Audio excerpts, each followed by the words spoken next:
This is why there's so many occurrences happening here. This is why in this very solar system, in this very galaxy rather, because a 5,000 light year double helix nebula won't fit in a solar system, formed in one night. You have the Red Star Nebula that formed 2000 and has grown to exponential to an exponential size. These are cosmic occurrences that are focused on one place in this existence itself, Earth. Why? Essentially, Earth is either around or exactly at the very pinpoint area where this universe began. There's probably an irony behind this. This is where you start seeing sentient irony, and that is that there used to be a time where persons thought the Earth was the center of the universe. In an ironic way, they might be right, but that's the beginnings of the universe itself. So, okay. Sedna belonged to Nemesis, Nemesis being a guardian. Scientists only call it Nemesis because it wiped out the dinosaurs, has wiped out man before, but you look at, if you know the truth about Mars, it suffered nuclear holocaust. If you know the truth about Venus, it suffered nuclear holocaust. Look at those planets now. Though those planets very well could be Earth.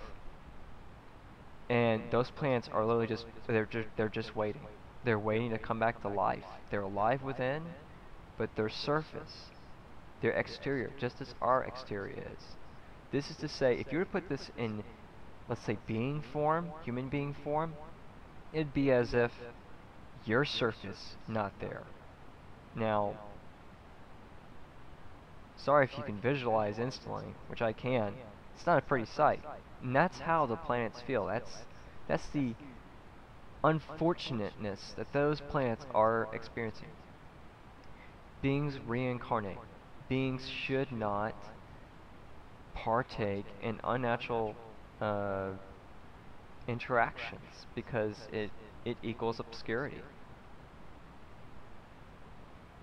So the quantification level looks like, just as I posted, the actuality 2.0, and essentially I had received this information just as I had finished the recording and was rendering the parts of the actuality 2.0. So definitely no coincidence on that. And with that being said, Saul was saying they have no choice but to acknowledge this. And Sedna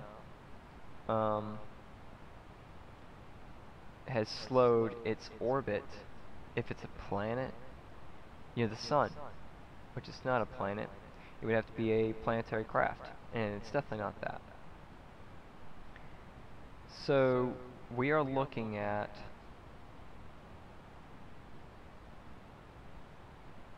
well, there's only two outcomes.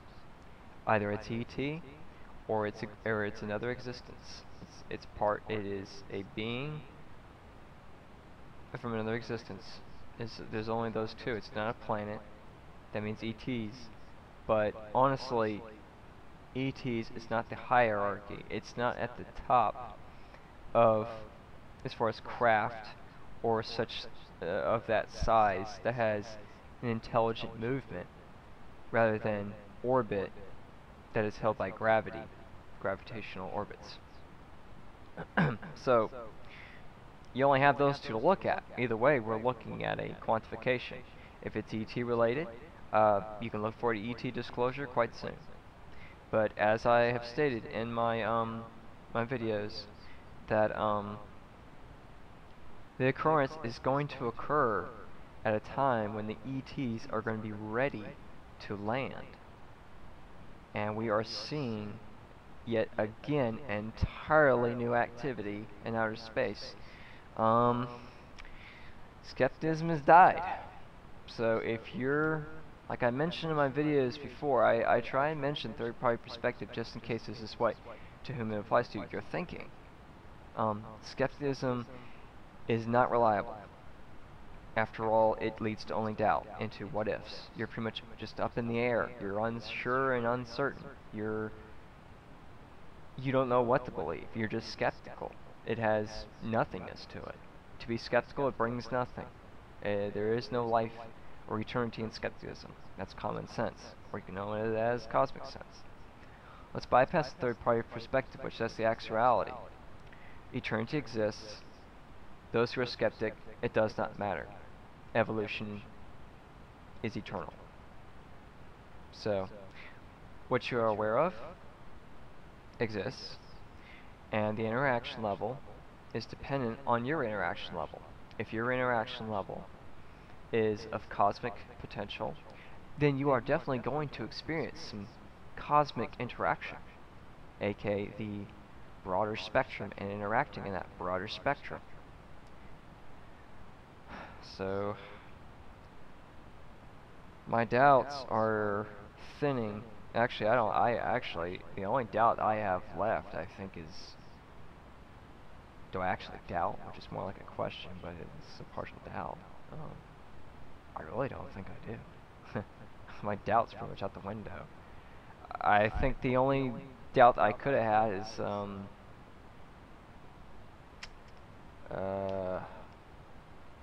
gosh, I can't even word it. There's so much going on. There's really no way to see how doubt. I don't even have doubt at this point. There's so much going on. I mean, honestly, doubt's officially not a good idea to even consider.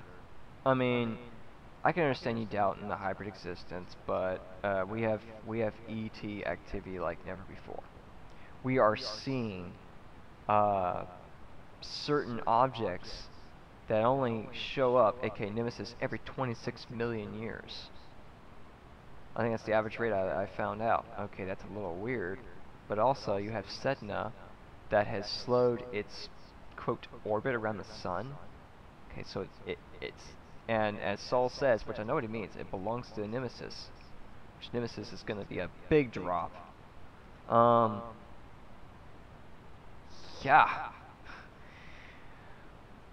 I mean, where this is all going is, just as I have stated before, time is focused on destiny.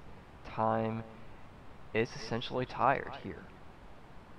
She has been waiting also, and she is going to be able to rest finally. I imagine with this oil spill, I don't know if it's the largest in history, but 100 miles sounds pretty intense, and 200,000 gallons are leaking into the ocean. That hitting land of Louisiana, we'll see how this all plays out. The government has a lot of mess on their hands, and the government is just as